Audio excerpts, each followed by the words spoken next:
Welcome to South Jersey Girls. I'm Klein. I'm Jayne Feld. I'm Elyse and Marianne.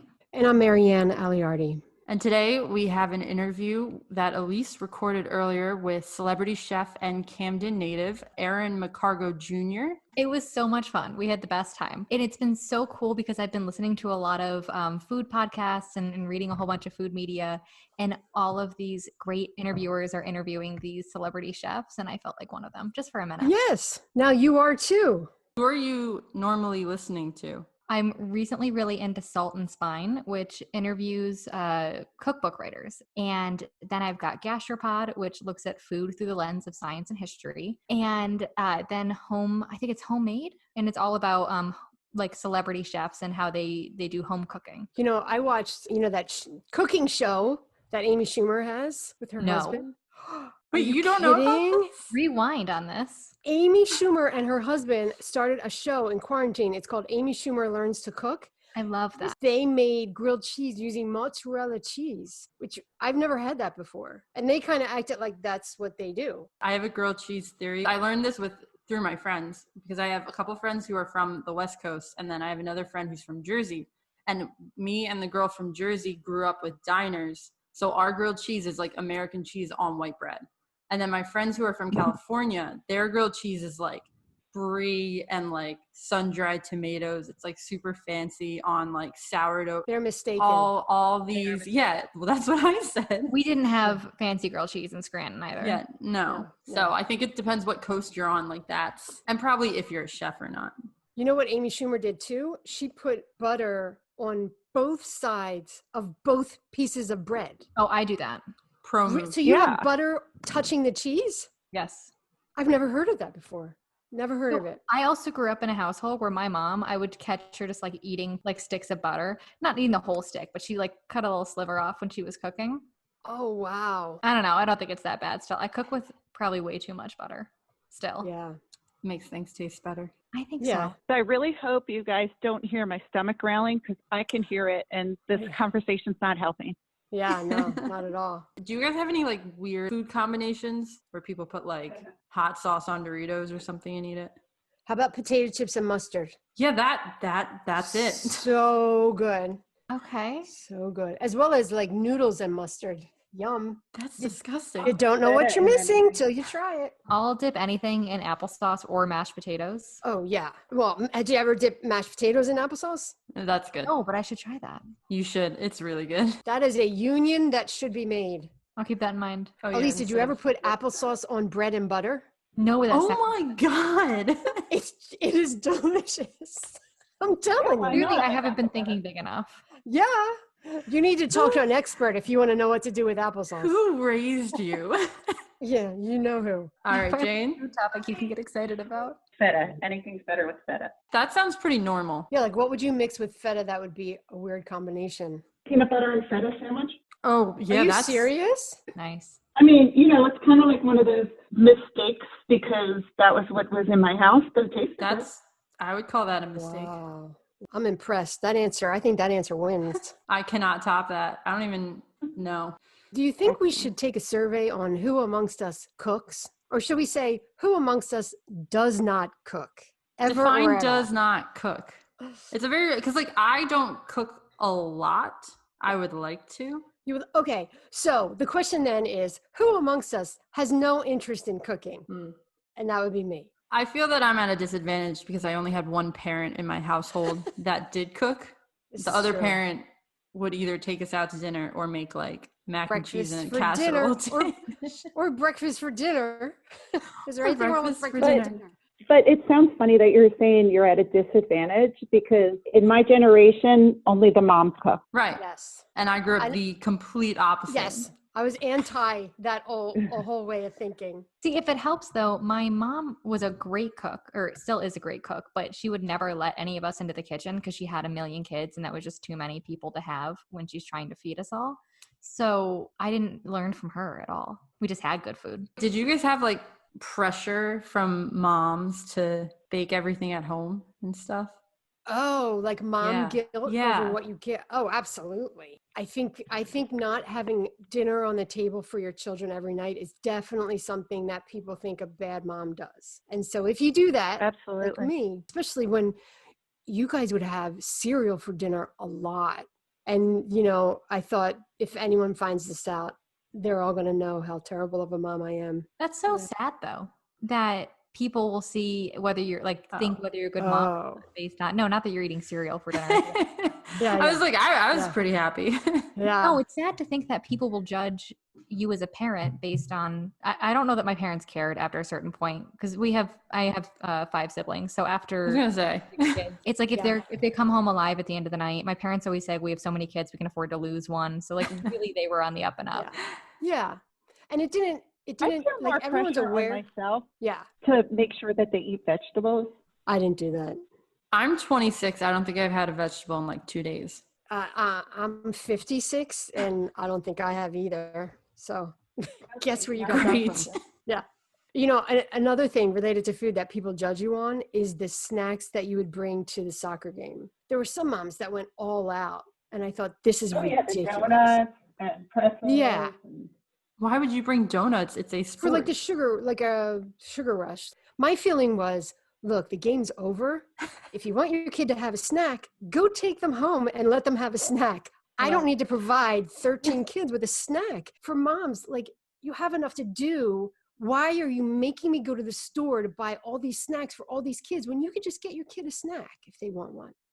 If I was going to cook, though, I would want to bake more than cook because I would rather eat baked goods. See, I'm the opposite, because if I bake, that means there's sugar in my apartment. Yes. And there's Yeah, no one else struggle. here to eat it except for me. I eat sugar like it's my actual job. See, that's what I'm worried about.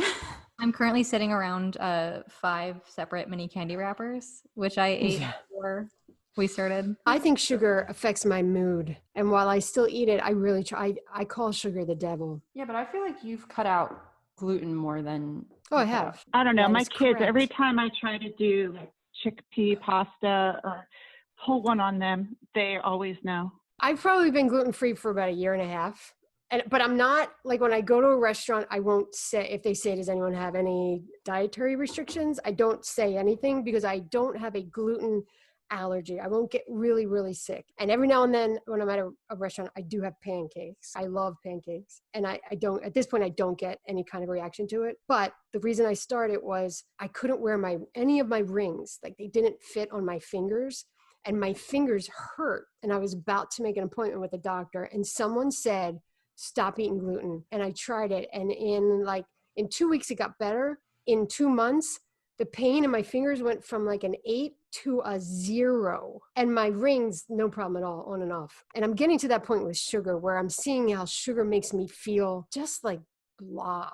And like, I don't really feel like getting up. Would you guys ever go vegan? No. What about vegetarian? No, but everybody thinks I'm a vegetarian all the time. I get asked constantly, and not by like people I just. Why? It must be something about me. And it's not by You people. have that look. It's like people who have been in my life for a very long time. Like John's mom. I've been dating John for 7 years now. She at least once a year is like, "Oh, you're a vegetarian, right?" And it's not Weird. paying attention. Like for some reason, I give off this vibe that I'm a vegetarian, and people ask it all the time. I feel like I could be a vegetarian. Like, there's interesting enough food, but it's kind of like, why? Like, why not eat all this? I can give you a list of reasons. But I think people would have reasons. That's true. Yeah.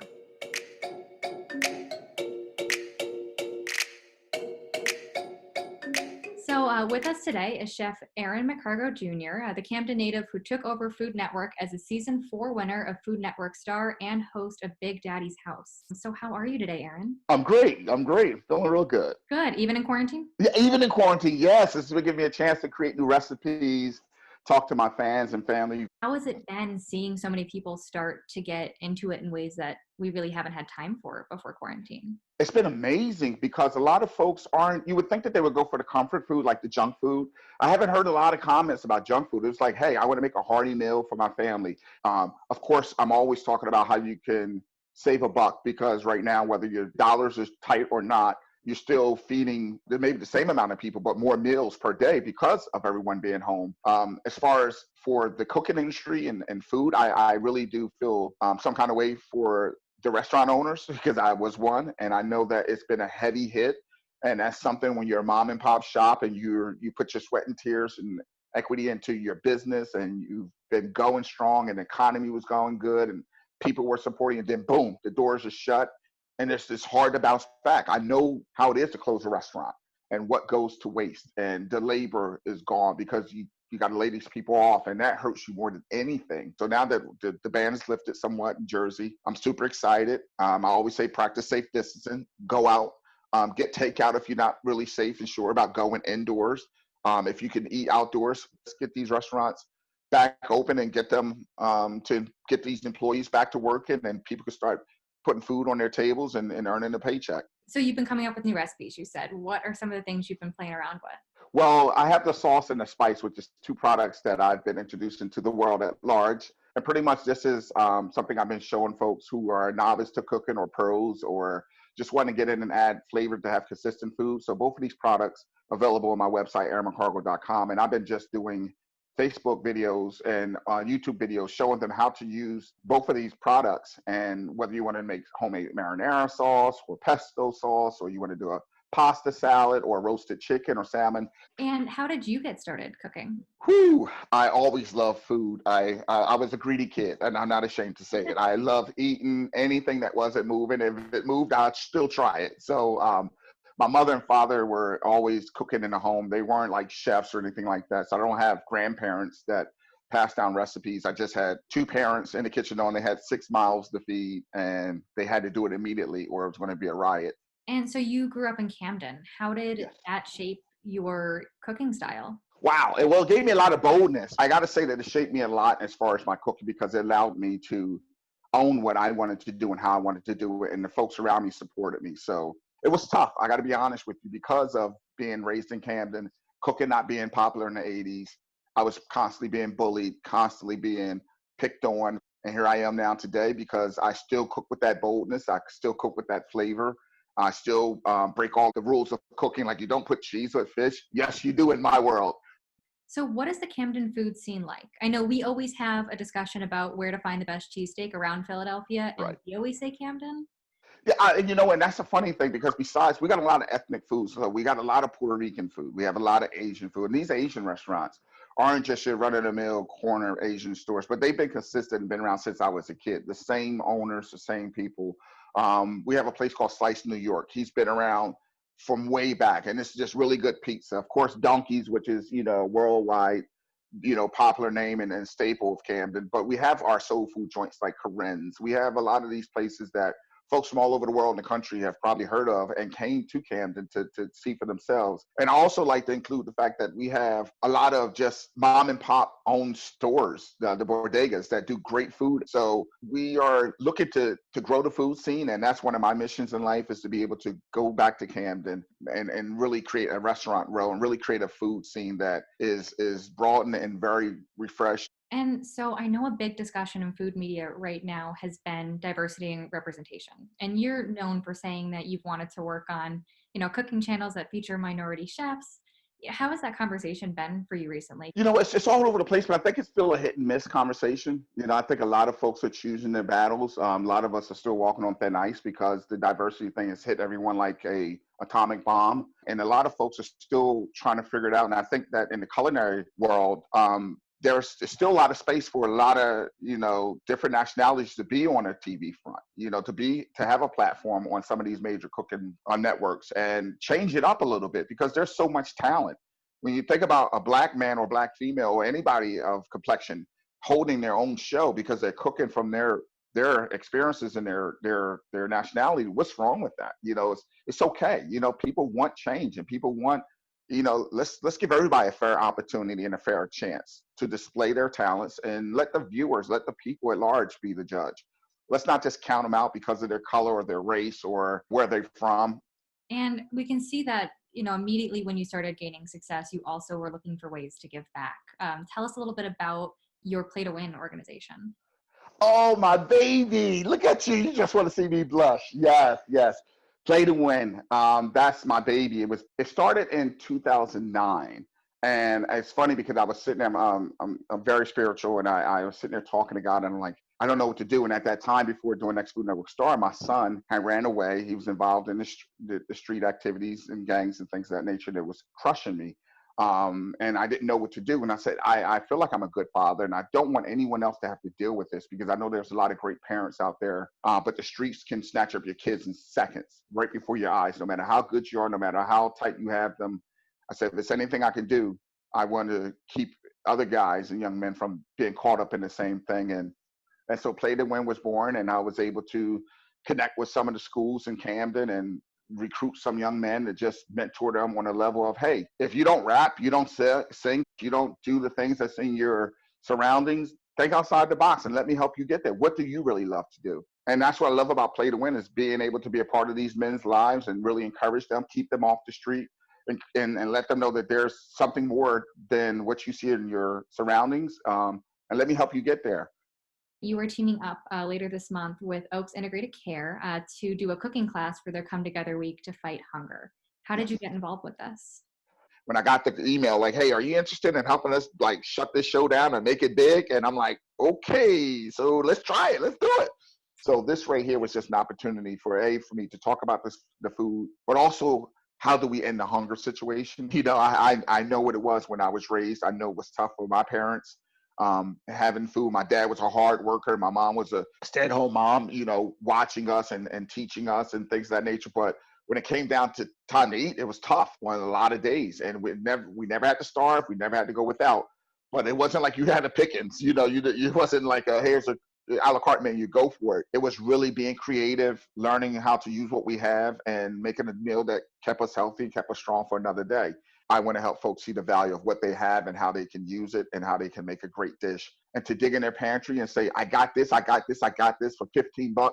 We got dinner for $4 and we're going to have a great time. And that's what I'm aiming to do. So what do we have on the menu for this class?